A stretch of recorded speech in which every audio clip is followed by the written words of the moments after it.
이번 재판은 사법부의 공정성이 과연 살아있는지를 확인하는 중요한 기회가 될 것으로 생각합니다.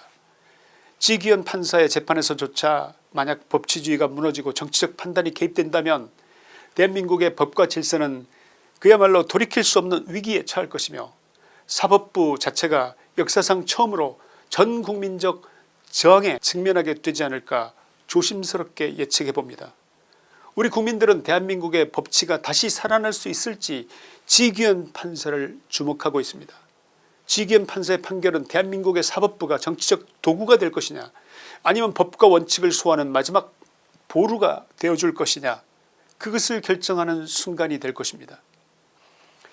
성 아우구스티누스는 정의가 실현되지 않는 곳에는 평화도 없다고 했는데 정의 없는 국가는 조직화된 강도 집단에 불과하며 법과 도덕이 무너진 곳에는 진정한 평화가 존재할 수 없다는 주장인 것입니다. 권력이 자신의 이익을 위해 법을 악용할 때 그 사회는 결코 평화를 유지할 수 없음을 설파한 것입니다. 저는 말씀드립니다. 지금 우리에게는 윤 대통령이 돌아오는 그것만이 정의다. 만약 돌아오지 못한다면 대한민국에는 결코 평화는 없다. 나는 나의 후손에게 나의 아들 딸들에게 자유민주주의를 되찾아주고 나서야 비로소 눈을 감을 것이다. 우리 국민은 그런 국민이다.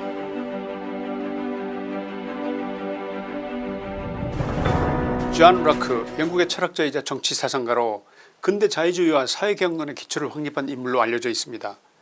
그는 생명자유재산권은 인간 고유의 자연권이기 때문에 정부의 존재 이유는 바로 이러한 권리를 보호하기 위한 것이다 이렇게 주장했습니다. 존 락크는 자신의 저서 통치론에서 Where there is no law, there is no freedom. 법이 없는 곳에 자유도 없다 이런 말을 했는데 인간은 원래 자연상태에서 자유롭게 살아가지만 이 상태에서는 절대적인 자유가 곧 무질서와 갈등을 초래할 위험이 있으므로 사람들은 자신의 자유와 권리를 보호하기 위해서 사회개혁을 통해서 첫째는 정부를 만들고 둘째 법을 제정하여 공동체의 질서를 유지하려 한다는 것입니다. 즉 법이 없는 곳에서는 개인의 자유도 보호될 수 없으며 자유를 실현하기 위해서는 법과 정부가 필수적이라는 것입니다. 한마디로 법이 개인의 자유를 보장하는 역할을 해야 한다는 법치주의의 핵심 원칙을 강조한 것입니다. 지금 현직 대통령을 감옥에 가둔 우리나라는 무법 상태, 법이 없는 상태에 가깝다고 보이는데 여러분도 동의하십니까? 록크가 말한 법이 없는 곳에 자유도 없다는 딱 지금 이 상태, 불법으로 대통령을 가뒀다는 사실 자체로 우리 국민들은 법이 무너져 있다고 이 상황을 그렇게 받아들일 수밖에 달리 방법이 없는 것 아니겠습니까?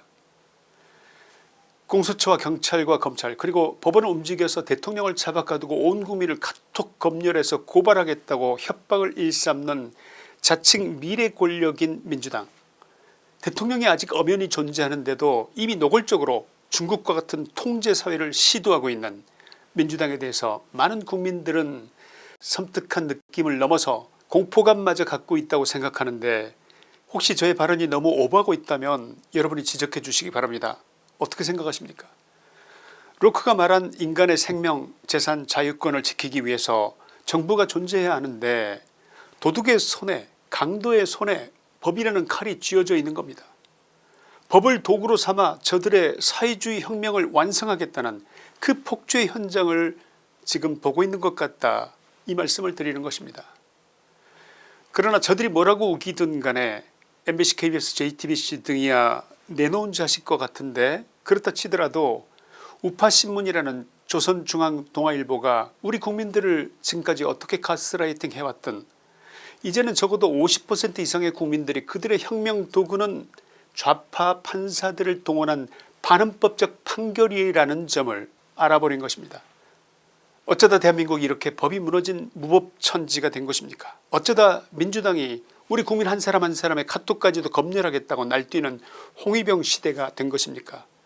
우리가 느끼는 이 고통, 이 아픔, 이 억누를 수 없는 분노는 자유가 없어진 대한민국의 예고편이자 지금 우리 온몸에 와닿는 이 고통이 대한민국이 무너져 내리고 있다는 그 증거가 아니고 무엇이겠습니까? 대한민국은 최악의 상황까지 거의 갈 때까지 간 상황입니다. 그러나 오늘 방송에서는 절망 가운데 한 가지 희망적인 소식을 조심스럽게 말씀드리고자 합니다. 이번에도 부디 희망 고문이 되지는 않아야 할 텐데 많이 조심스럽습니다. 방송에 앞서서 좋아요와 구독 버튼을 눌러주시기를 부탁드립니다. 건국 이래 최대의 위기 상황을 맞고 있는 이 나라를 바로잡고자 하는 우리들이 할 수 있는 작은 일이라고 생각합니다. 좋은 방송으로 보답하겠습니다.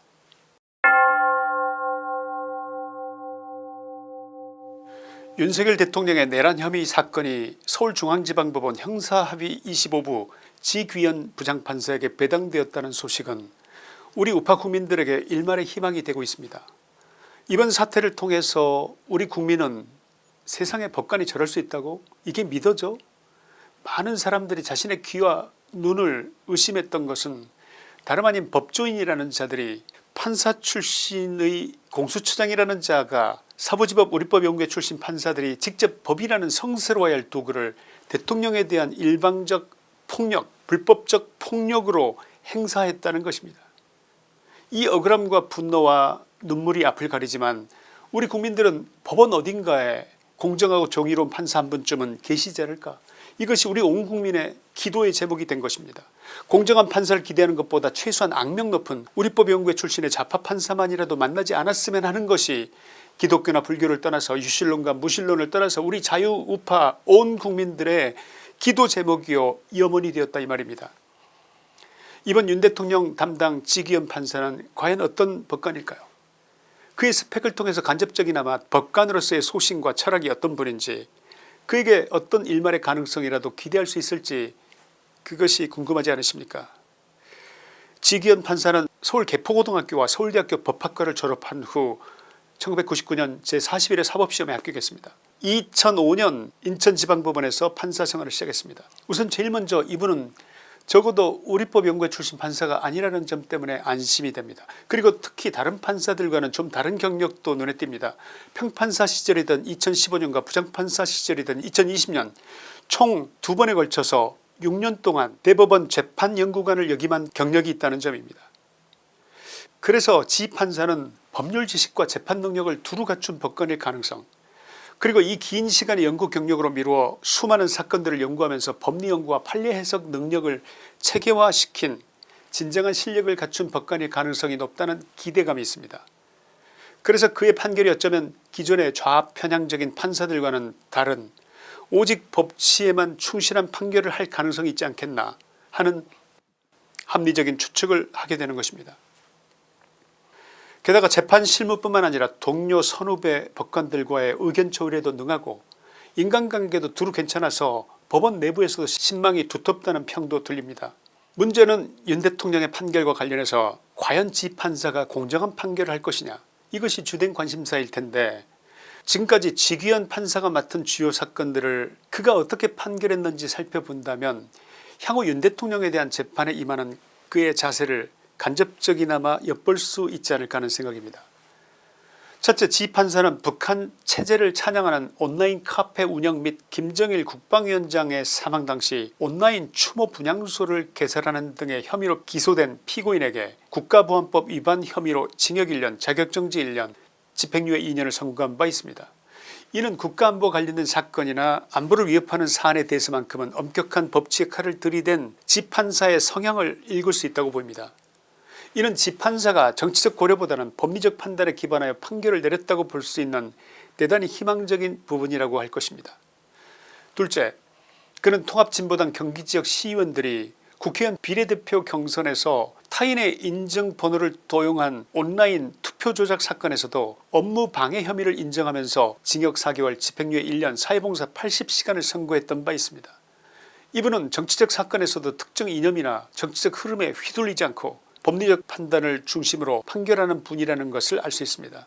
충분히 정치적 논란이 있을 수 있는 사건임에도 불구하고 원칙적인 법 적용을 고수했다는 점은 그가 공정성과 법치주의적 판결을 유지하려는 성향이 뚜렷한 분임을 의미한다 할 것입니다. 셋째, 삼성물산과 제일모직 합병 과정에서 발생한 경영권 승계 의혹과 관련된 사건에서 이재용 삼성전자 회장 및 관련 피고인 13명 전원에게 무죄를 선고했습니다.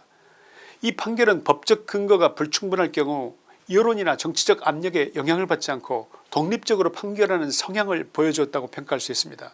즉 형사재판에서 의심스러울 때는 피고인의 이익으로 라는 법원칙을 철저히 적용하는 판사임을 알 수 있습니다.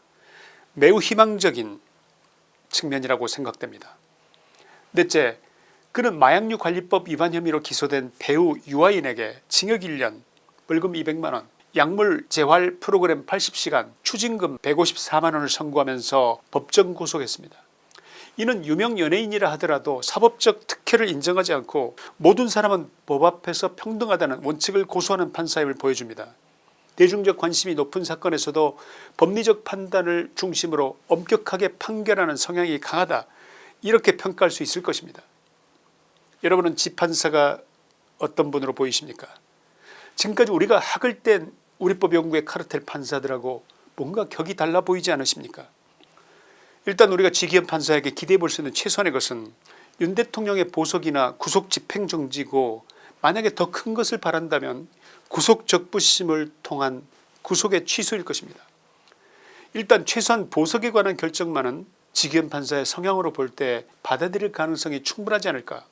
왜냐하면 보석은 구속영장의 효력은 그대로 유지한 상태에서 석방만 하는 것이기 때문에 판사 입장에서도 법적 논란에 대한 부담이 덜하기 때문입니다. 윤 대통령 측은 정기적인 법원 진료 및 방어권 보장 등을 이유로 보석을 신청할 가능성이 높고, 법원이 정한 보증금 납부, 사건 관계자 접촉 제한 등의 조건 아래 석방될 것을 기대할 수 있다는 것입니다. 대통령 변호인들이 1차적으로는 보석을, 그래서 보석 상태에서 구속적부심을 청구하는 순서로 진행하게 되지 않을까 생각됩니다. 윤 대통령의 보석은 물론 구속적부심을 통해서 윤 대통령의 구속 자체가 원천무효라는 판결을 내릴 가능성도 기대해봄직하다, 이런 생각입니다. 현재 윤 대통령의 구속 사유는 권한이 없는 공수처의 불법적 내란 수사에서 비롯된 것이며, 그 자체가 원천무효라는 것이 학계와 법조계의 주장입니다. 간단히 요약하자면, 첫째, 헌법이 인정한 대통령의 비상대권 행사로서 내란 혐의가 성립되지 않을 가능성이 높다는 점. 둘째, 헌법 제84조에 따른 대통령의 불소추 특권을 무시한 공수처의 수사가 불법이라는 점. 셋째, 내란죄 수사의 주체가 경찰이어야 함에도 불구하고 공수처가 경찰을 이용해 편법적으로 수사를 진행한 점. 넷째, 서부지법 이순영 판사의 체포영장이 불법 수사에 근거하여 발부된 것이므로 원천무효일 가능성이 높다는 점. 이러한 요소를 고려할 때 지기현 판사는 윤 대통령에 대한 보석 신청을 인용할 가능성이 높고, 나아가 구속적부심을 통해서 구속 자체를 무효하는 것까지 기대해 볼 수 있다고 판단됩니다.